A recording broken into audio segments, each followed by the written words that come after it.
Thank you for the introduction. I'm happy to be here at the invitation of Sona College. I have been initially in the lecturing profession, right? And then after that, I moved on to consultancy, right? And now I'm doing project management. So these various phases of life, we see that normally when we are academics, the people never trust academics, especially to do consultancy, because they say academics never deliver. Right? So this is what I have been through. And then after, when I went into consultancy, I said that no, I must change. I must change my concept. I must show something. I must do some thing to contribute back. All what I have learned and my experience, we must contribute back in training. So this project I have here is actually a project which is a lot of capacity building, training and capacity building.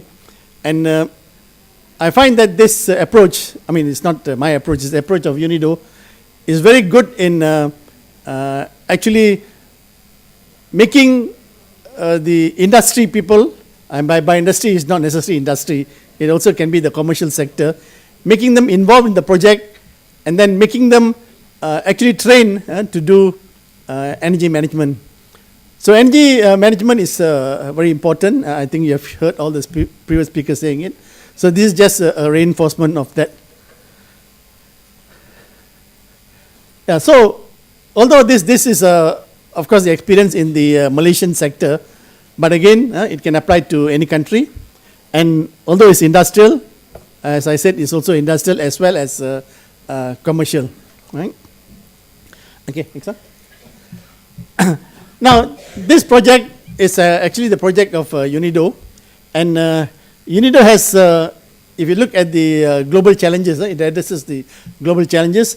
One is on the poverty, energy poverty. I think this is something we have to address, because not everybody actually has access to energy. So we have to look at the overall picture to see how to get this poverty addressed. Then the security of energy. Always don't depend on one source of energy, you have to diversify. And then of course ultimately what we all witness now, the climate change. There's been a lot of effect on the climate change due to use of energy and so on. So these three are the areas which has to be addressed, and it is addressed internationally.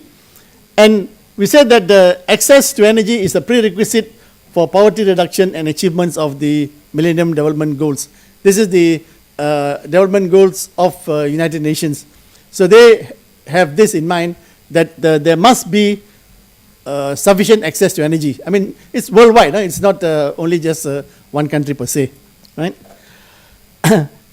Now, if you look at this, you can see that the demand, as far as the primary energy is concerned, there is still a lot of demand in the sector which is Asia. So Asia still has a lot of demand. I think India is marked there. Then we also have China, right? And also the other countries. So demand is growing. Whatever we do, however much conservation, however much efficiency we have, we can't stop this growth, because development has to be there, progress has to be there, technology is there. Actually, it's a man makes the technology, man uses the technology, and then that technology actually becomes again an access to, okay. So therefore, energy is there, and it always is there. We have to use more and more of it. And this is actually something which is, again, that's why they say that the climate change is the cause of human, because of us. We are the ones who are sort of, we say, subservient to energy, because we have to use the technology in where we used to normally wash clothes in the house. Now we use washing machines, we have vacuum cleaners. So we are the ones who actually modernize ourselves, and by modernizing ourselves, we also affect the, and so it shows that there is, whilst there is also increase in energy, there's also increase in the technology. Can I use this? Oh, okay. Now, this is the policy scenario, the climate change policy scenario. So we see that the emissions, and This is the original, and to reduce the effect or the emissions, what we want to show is that the end use fuel and electricity, or the demand side or the user side energy efficiency, takes to about nearly 40%. So whatever we do, ultimately it is the efficiency which can reduce the CO2 emissions, and is a more cost effective way of reducing the CO2 emissions. Of course, you do have this power generation efficiency and fuel switching, about 5%, and then of course renewables. Although renewables are the future thing, still we always say that let's do energy efficiency first, then we think about renewables. Okay? If your premise or your industry is energy efficient, then the renewables you use can stretch a long way, right? But if your commercial enterprise or your industry is not efficient, then the renewables actually become very expensive and does not make economical sense. Okay, next. So basically we have this sustainable energy for all. This was introduced in 2012. So universal energy access by 2030. Everybody has access to energy by 2030. Double the energy efficiency by 2030. These are the goals, international goals. And then double share of RE in global energy mix by 2030. So that's the way the whole international community is moving. Next. Now in UNIDO we have various thematic areas.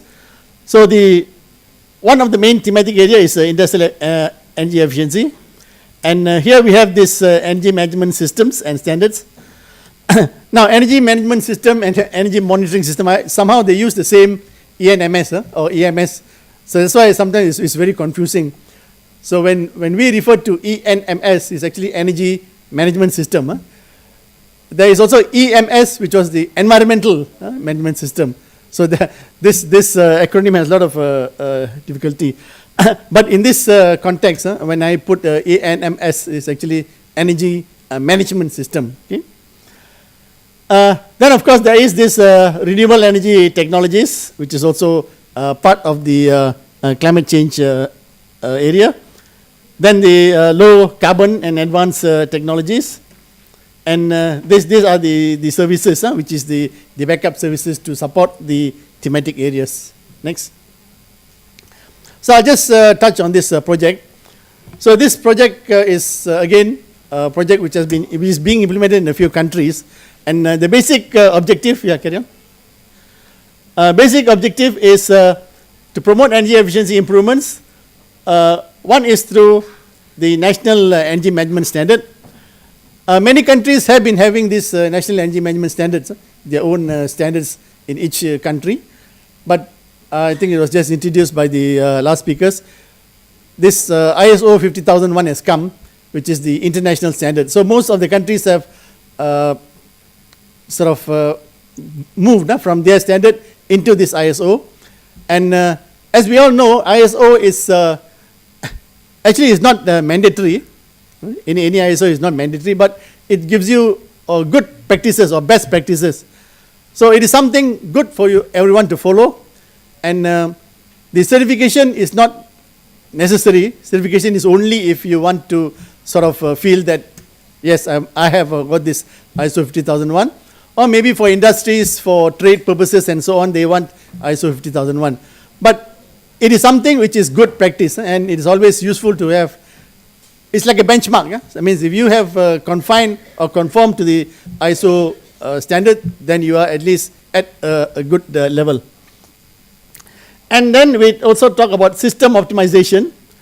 When we say system optimization, we look at the entire system rather than a component. I'll come into that a bit more later. Okay, next. So this project actually is funded by the Global Environment Facility.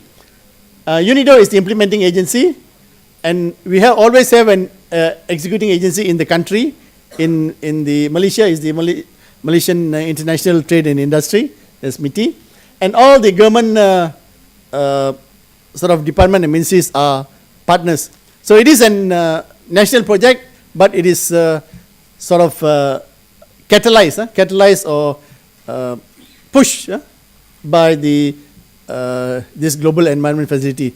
They don't give a grant for anything, but when the country is doing such a thing to sort of move it forward, then they give the funds, push the funds to sort of boost the movement of the activities. Next.